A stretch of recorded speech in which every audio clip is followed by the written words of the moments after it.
Hi guys, how are you doing?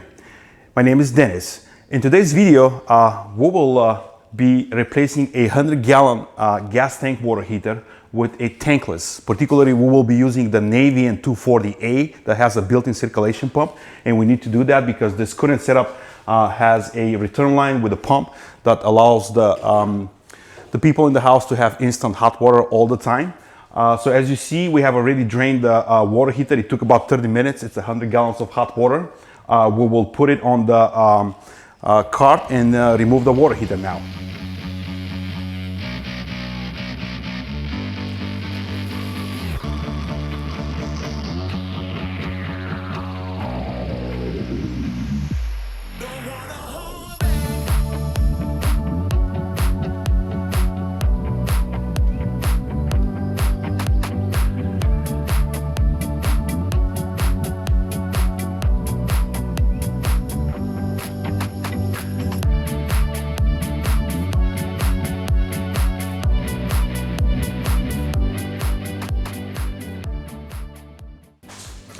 This is the current state of the pipes.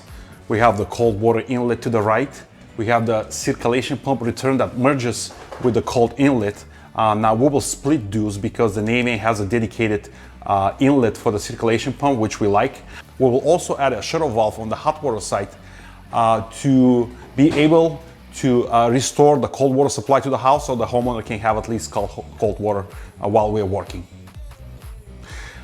Something else I want to show you, this is the TMP line outlet. It's going to be a little bit higher than where the TMP valve outlet will be on the water heater. So what we will do is we will place the TMP valve right here and then run the pipe into the flush valve of the water heater, which is an approved method of doing it, because with the tankless water heaters you only have a pressure relief valve, not a temperature and pressure relief. So the temperature is not a factor with those pressure relief valves.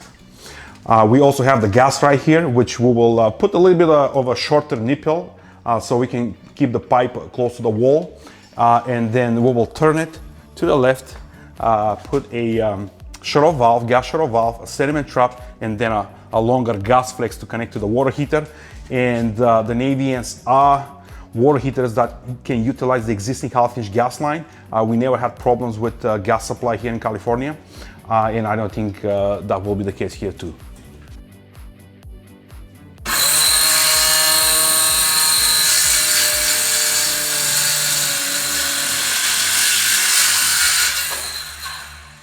All right, this will be the wood that we are using to get from a stud to a stud as a base plate. To hang the water heater on. Here you can see the water pipes. We have the cold water on the right, hot water all the way to the left, and the one in the middle is the recirculation return line. We have prepared them and are ready for a connection. And we have the mounting bracket already installed on the wall. I'll put the bottom part after I hang the water heater first, so I can get the alignment right, the height of it. Okay, it's going pretty well. We have advanced the installation this far. As you see, the cold water inlet goes around the water heater. It tees off for the expansion tank and goes into the flush valve. On the other side, we have the hot side, which connects on the hot side. We have the pressure relief valve mounted up here because the outlet is higher than the connection at the flush valve. And it is okay to do it that way with the tankless water heater because this valve is only a pressure valve. It's not a temperature and pressure relief valve. It's only pressure valve.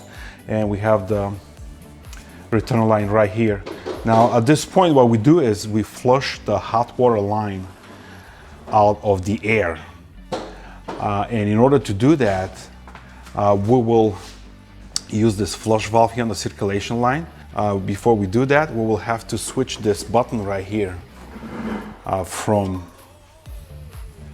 internal mode to external mode. Right there, right here.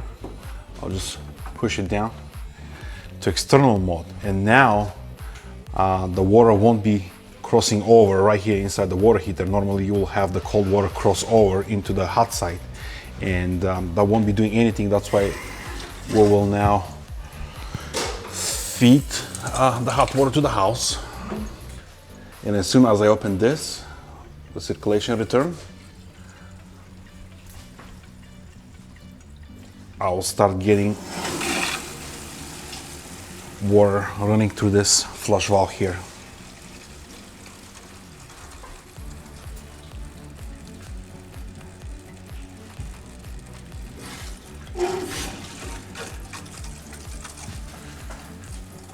Now all the valves are open, cold water into the water heater, hot water out towards the house, recirculation return line with the flush valve, the hose is attached to it.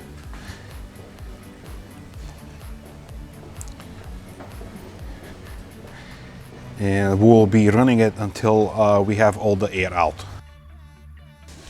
Here, some air coming out.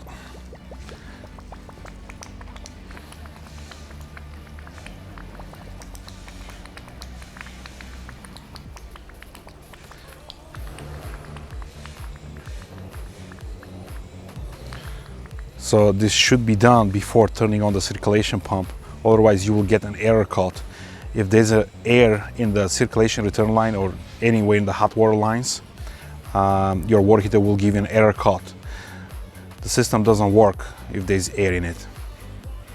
I think now we're good and we can proceed with the rest of it. What remains is the condensation discharge and the air vent, and then we can test the system. Okay, we have finished the condensation discharge line. To begin with, we have the neutralizer. We have to use a neutralizer to make sure the condensation does not leave any stains at the concrete when it leaks. Right here is the termination. We use the existing drainage for the pan, and it's very little water. The condensation line of the tankless water heater discharges very little water, and that's only when the water heater is working, so it's fine to run it like this. Now the vent termination will be right around there, and we are ready to start with it. Val is going to drill a hole in the wall right there. We already found a hollow space between the studs in the wall. We will remove a small piece of drywall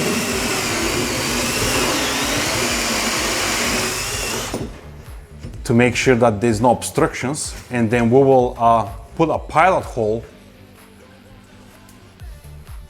from the inside so we can then cut the stuck on the outside and get it right from the first time. So this is how far we are at this point. This is how the hole should look like. Just a little bit bigger than the 2-inch diameter of the pipe.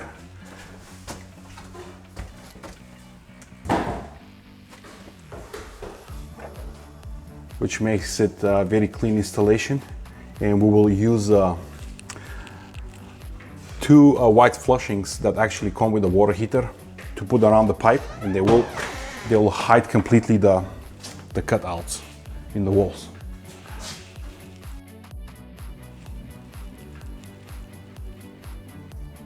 The last 90 is being installed. It's very important to maintain a slope down on this vent towards the water heater, down towards the water heater. So every time you do a condensing water heater, the vent needs to be sloping down towards the water heater. And it's the complete opposite when you do a non-condensing water heater. The slope needs to be towards the termination end of the water heater.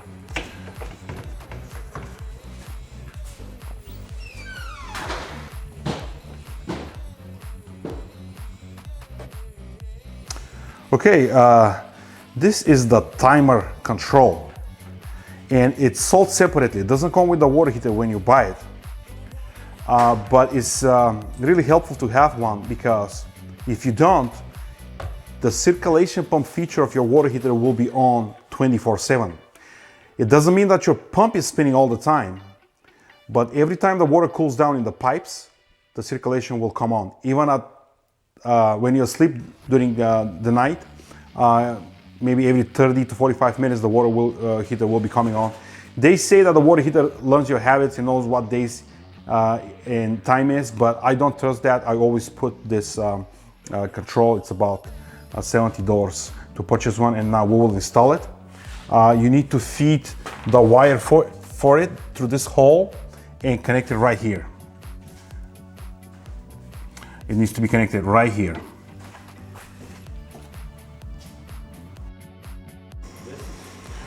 Okay, so we have the timer installed. As I said, you mount it on the wall, you feed the wire through the little opening there on the bottom, and then it connects right here in this receptor to the right of the control, the built-in control. We have the water heater on, and right now it's actually working on its own. It's circulating the hot water, and you can tell it's doing a good job when this pipe for the return line is getting hot. And once it gets hot, actually the water heater knows that and it stops. We are almost there. We just need to put the front panel back, put some pipe isolations, and that will be it. Okay, we have completed the job, and this is how the finished product looks like. We have put isolation on the pipes. It helps with preserving the energy, the heat, and also makes the whole thing look a whole lot nicer. One thing I forgot to mention when we were talking about the condensation discharge is with the Naviens, you don't have to provide a air gap because it's built inside the water heater with the tank, with the overflow tank. But that's not the case with the Re-Nights, for example. Re-Night doesn't have a built-in air gap, and you have to install one on the outside with the condensation discharge. So again, this is the finished product. If you guys liked it, please subscribe, like it, and I will be putting more helpful videos as far as home improvement goes. Thank you.